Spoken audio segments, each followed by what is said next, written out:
everyone, it's Lauren Alvin with Add-A-Pup Dog and Puppy Training. Training Tip Tuesdays, a casual one. I just got back from Florida, we had a lot of fun. Training Tip Tuesdays. Keep it simple, silly. You're not stupid, keep it simple. Keep rules simple for your dog.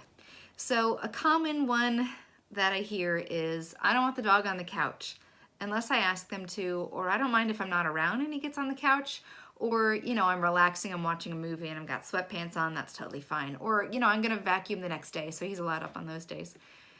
That's a lot of ors or ifs. That's a lot of caveats to a rule that you want a dog to figure out. They're brilliant, but they're not necessarily that brilliant. So if you want your dog to do something, and by process of elimination not do something, so we can't teach them not to do stuff, if you want them to do something, you gotta set them up to actually do it, and not expect them to figure out all these other little caveats. You can get into caveats later once their default is whatever it is you want them to do, but from the get-go, we can't teach them, you can do this, if this and this and this and this and this and this and this all occur, then you can do that, that's fine. So the couch is a good example. Another one is jumping up. I don't want my dog to jump up unless I'm wearing a sweatshirt, or unless it's just the kids when they come home, or unless it's when I first come home and he's really excited, or, you know, I haven't seen them in a long time, that's okay. Or if it's the neighbor who really likes dogs and they don't mind if the dog jumps up. So the dog's learning, I only don't jump up sometimes. The rest of the time I totally can. And that's not really what you want them to do. Begging for food. Just finding food and expecting to get it, more accurate than begging. I don't want the dog to beg unless, you know, I'm not gonna feed him unless we're eating pizza and it's their favorite thing and they can have the pizza crusts. Or we're in the living room and it's a casual dinner night and it's not a big deal. Or it's my neighbor who doesn't mind dogs, you know, putting their heads in their laps and stuff like that. Again, they're not learning the rule because there's all these holes and exceptions in it. Dogs do what works for dogs. Dogs do what makes the most sense in the moment for them to do. And dogs do what they have done in the past if it's successful. So dogs come pre-programmed with some decisions. When you're excited, you jump up because you're a dog. When you find a piece of pizza that a squirrel left in your yard, you try to eat it. Unless you're Nina and I tell you to leave it and you're very good. It just makes sense. It's what they do because they're dogs.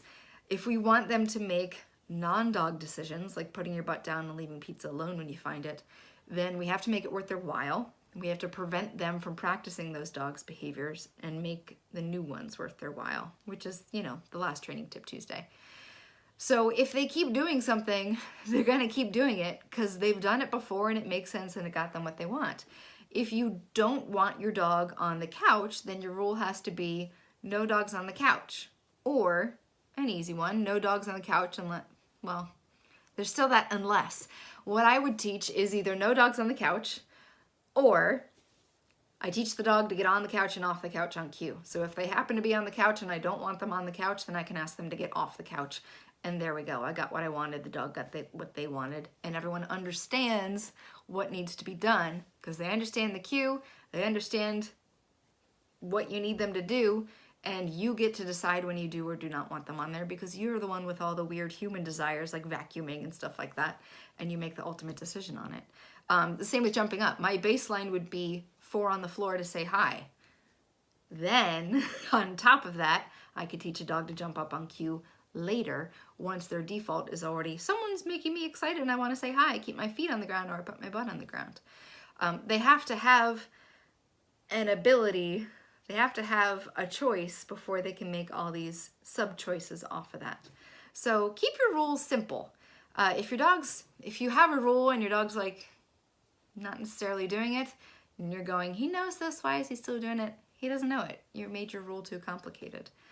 It's got to be simple, do this, for your dog to figure out. You can't make it too complicated. But they are brilliant, like I said. So it's not that they're dumb, it's just that they're dogs, and we come up with weird human rules. So that's my tip. Keep it simple, silly. We have Good Manners class starting on Saturday. There's still room in puppy for dogs 8 weeks to 20 weeks. Sign on up. We've got a couple more spots in that. The adult, I believe, is full, but there might be one spot left. The next one after that will be March 12th, which is Monday evenings. We've still got room in both for that, so sign on up if Monday evenings are better for you. The senior dogs class will begin. We're ending the little dogs class this Tuesday, actually. The senior dogs class starts March 13th. So that's for dogs 7 years and up. Seniors. Nina's 8. I don't like calling her a senior. It hurts my heart. So senior dogs. We're going to do lots of nose games and stuff like that. It's not too much good manners. It's mostly just, you know, going out and having fun with your old dog because they need it too. Games nights on March 30th. And that's about it. I gotta go do graduation. Take care, everyone. Let me know if you have any questions or requests. Keep it simple. You're awesome. Bye.